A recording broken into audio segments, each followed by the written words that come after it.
Hi guys, welcome back to my channel. In this video, we are going to talk about about events, and which we already talked a little about. And so I made the usual the usual list. What are events? Handlers, inline event handlers, and add event listener, remove event listener, the event object, and these are the basic most important things. Then we will see some more advanced things that are not easy to understand. Prevent default, and then event bubbling and capturing, and last thing, event delegation, which will be is not is really is quite hard and not really needed anyway. We will have a look at it at the last part of the video. So let's start. I created a form, and here I just grabbed each element with the get element by ID. So what are events? Events are something that interact with the user interaction, and so they create what we can call an interactive content. And of course, we can specify events in different ways. We have seen here I have form on submit, but there are many different events. For example, on click we have seen, or it can be on focus. Let's see, on focus, for example, I take the name, which is this constant, the name dot on focus.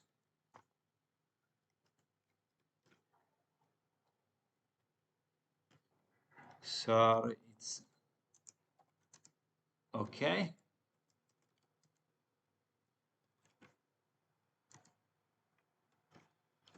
And then we just console.log name on focus. I am on focus. I am on focus. Okay, so I can come here. Okay, there is a mistake in the form. I see. Let's change it later. Now, if I come here and I focus again, and as you see, the here it's console is logging my event, which I specified on our JavaScript.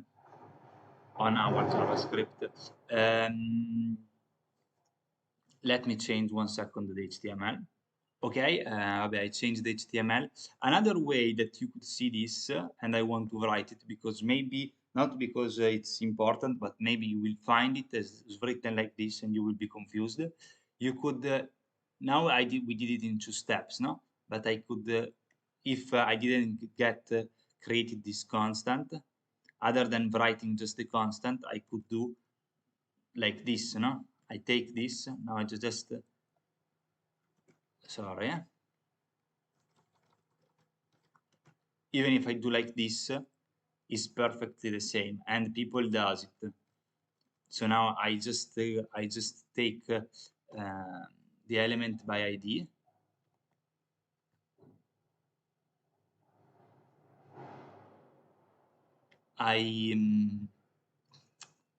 Let's open the console. I come here, and it's doing the same thing. Subtle things, but maybe sometimes they are useful. Okay, but the most important, we have seen how to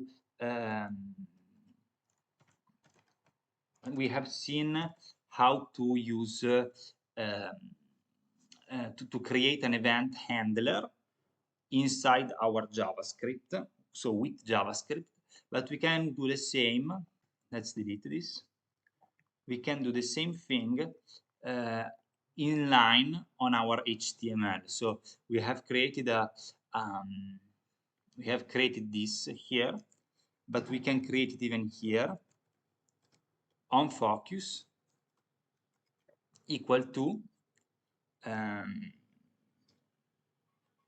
on focus equal to and then I should just trigger a function that I deleted. So we trigger magic magic that we didn't define, and then here we create a function that is called magic. So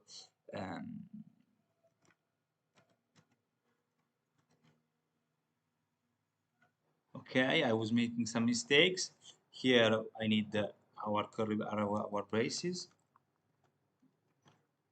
and then you come here,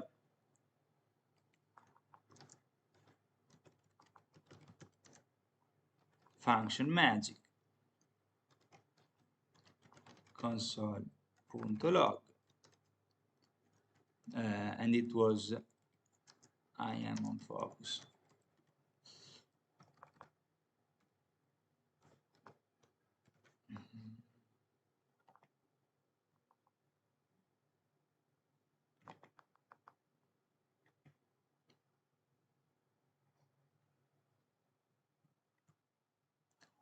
Okay, still works.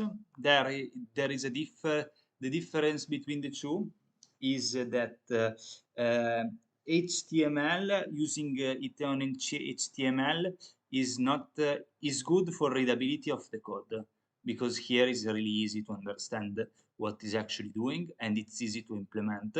But you can only add one event listener inside the HTML, and this is not true for the others. So you can add multiple events with JavaScript, but you can only add one event with HTML. So generally, it's recommended just to stick with JavaScript. There is one last way that we already see actually, that is called add event listener. So we said the advent listener. Now let's see, it's a little different from what we see, what we saw since now. We can grab the name, or we could write this, but we already grabbed it here, so we don't need to do it. We take the name dot add event listener, and now with the listener we don't write on. Everywhere is written before there is on focus, on mouse key down, mouse key press, whatever. On add an event listener you just write focus and not on focus, and then you just create put your function, for example, and we don't have the function, but magic, and or better, and see that's really wrong. It could work to create a function and then create the function, but is definitely not the right way. We just use a arrow function, and here console.log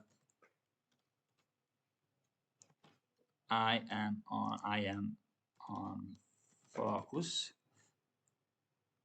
Okay, save. This is y.html. Okay, fine.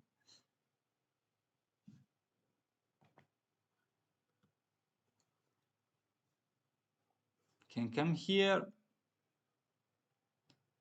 I am on focus. There is some magic inside. Magic is not defined. I don't know why.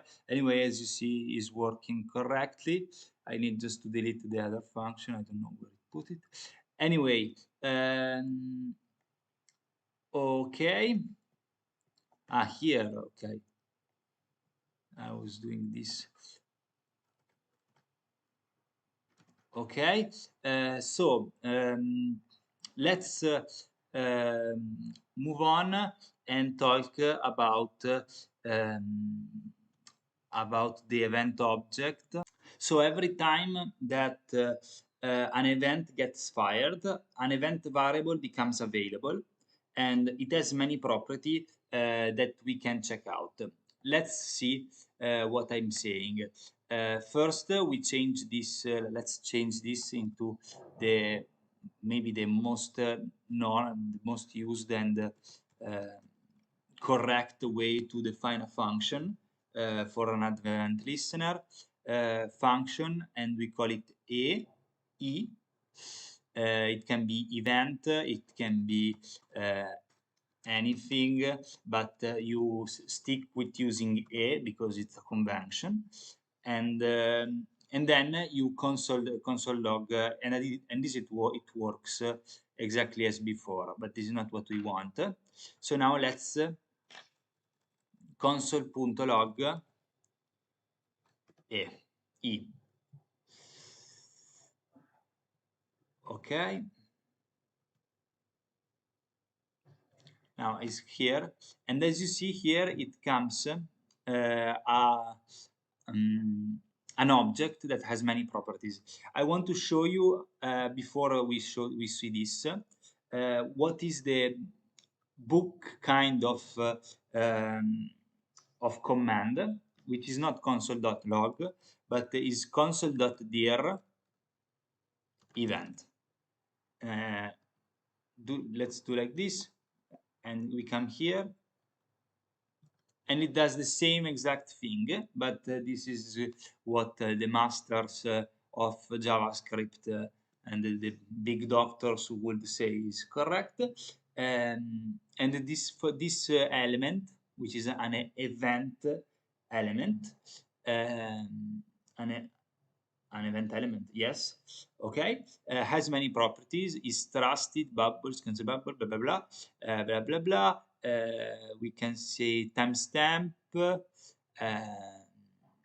and anyway, the most important one is target, because really the what you will deal every day is using target, because if I come here and I click event.target, I update. Now it's just saying input first name. Okay, so that is just our input, the input field inside the form. Okay, I can even go more in details, saying event.target.value, and this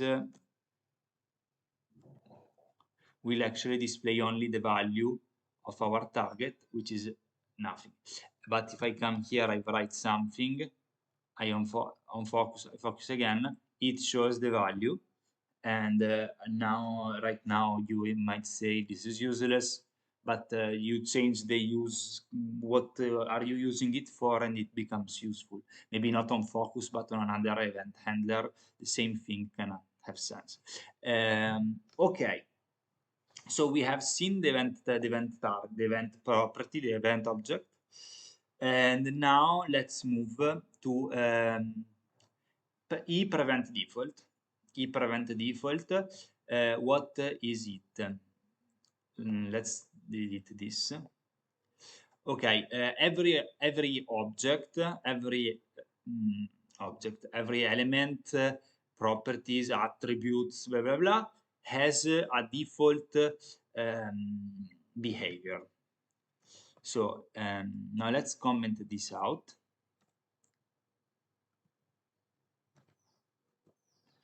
Let's comment this out, and it remains our form. Our form remains, and if I write anything and I and I send, the form automatically submit our form. And as you can see here, a small question mark has come into our URL, because and even the value here has disappeared, no? So why? Because the default behavior of an input of submit inside, if you have an input type submit, when you submit, the URL gets processed and sent to here, in this case nowhere, but in the normal real life, it will be an AJAX request, a PHP or whatever, but this is not the point.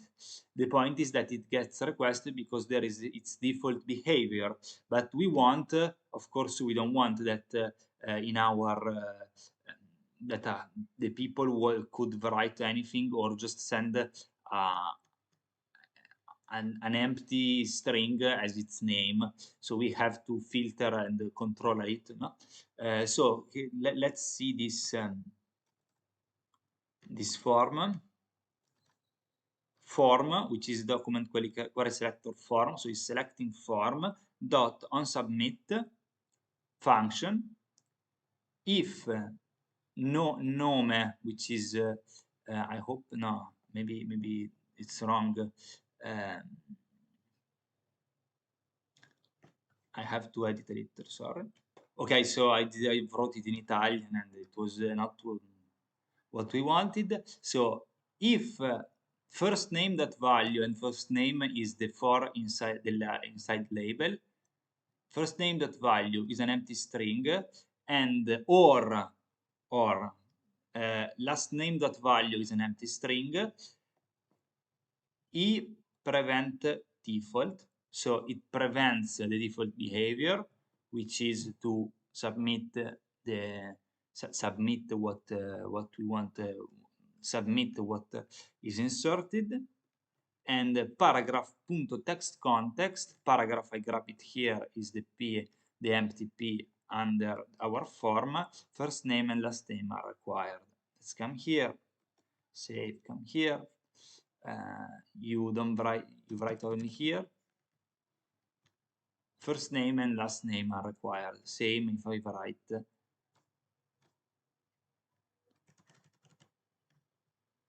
I write here, the same. Okay.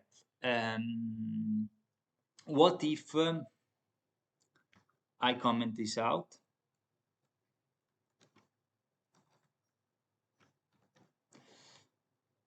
Comment this out, and let's open it again.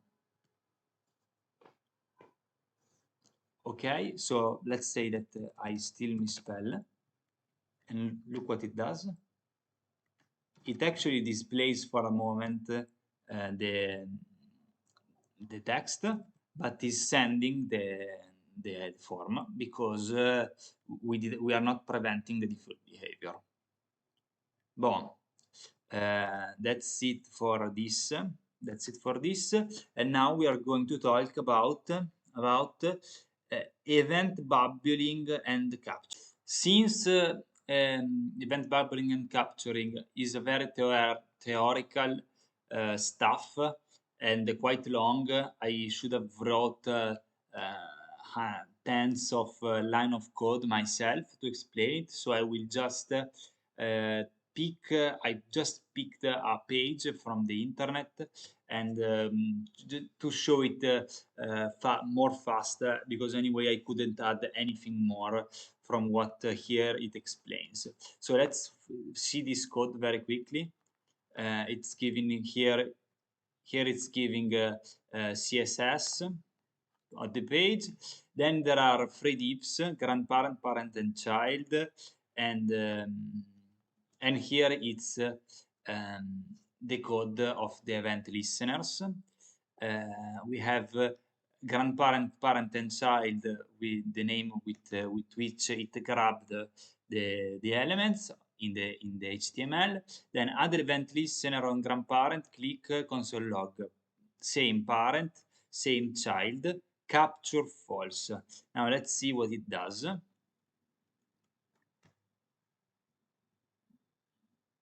It's clicking on child, and as you see, is logging all the free on all the free divs.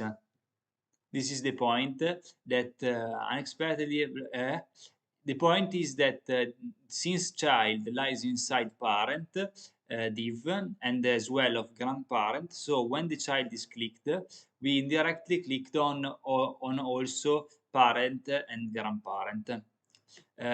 Propagation is moving from inside out in the DOM, and we can say that from inside to outside, so it's called event bubbling. It's called event bubbling. Now let's see the second example they gave. Is the same code, same CSS, same div, same add event listener, but they edited capture true as attribute, capture true on all. Okay, so let's see the result.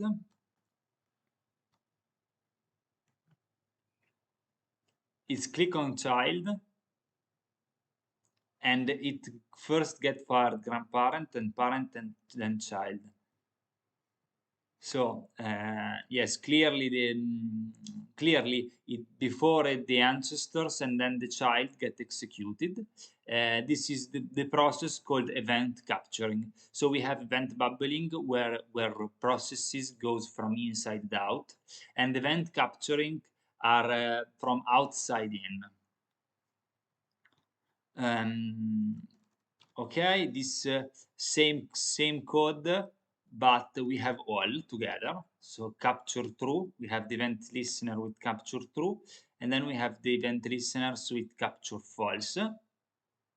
So we have the combination of the first two the first two codes. It clicks on child, and it's executing from the document till then document grandparent, parent, child, child, parent, grandparent, grandparent document. So it's executing from before from outside in, then from inside out. Which this means that event capturing goes before event bubbling. Okay. Yes, this can cause problems that maybe is not visible that this can cause problems, but it can, because for example, maybe we have problems with toggling, making a video start and at the same time making it show up because of this event capturing and bubbling. There is a way to stop to stop it from propagating, and this is called the function called stop propagation, which helps to prevent this annoying behavior. So this is style, grandparent, parent, child. Okay, so we have grandparent bubbling, parent bubbling, child bubbling, but on parent bubbling we have e dot stop propagation. I want to add here that if you see the capture was set before, was set manually every time, before as true, before as false, and then as true. As default, capture is false, so it didn't it didn't put in it, but so it means that it's false. When capture is not defined, is false. And there is a stop propagation. Let's see the result. He clicks on child, child bubbling, parent bubbling, and then it stopped because of stop propagation. So see one last time. E event punto stop propagation and semicolon. Very simple. Syntax, what it says. Syntax to stop event bubbling. Perfect. Okay. So event bubbling and capturing done. Event delegation. I want to say that event delegation is a concept, is not something, it's just a concept. And event bubbling and capturing are part of event delegation. And I will make the next video will talk only about this, and it will be very short. It will be 5 minutes, because otherwise I should do it now, but it's too long, and then the video becomes too long, and I don't like it. So thank you very much for watching. If you're there is one thing I want to say. Event delegate, these things are not easy. Maybe showing examples is easy, but then understanding that inside your code you have a problem of event bubbling and capturing, it won't be easy, and to actually solve it, it won't be easy. Event delegation, same, by a hard concept to implement. I will make the video about the event delegation. Maybe you will not understand it.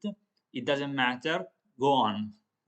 If you don't understand it, don't stop because you think that if this is not, I can't do this, then I will not be able to do the things that he will explain further, because it's not true. It's just that this thing is, let's say that it will be an optional video. Okay, so see you again.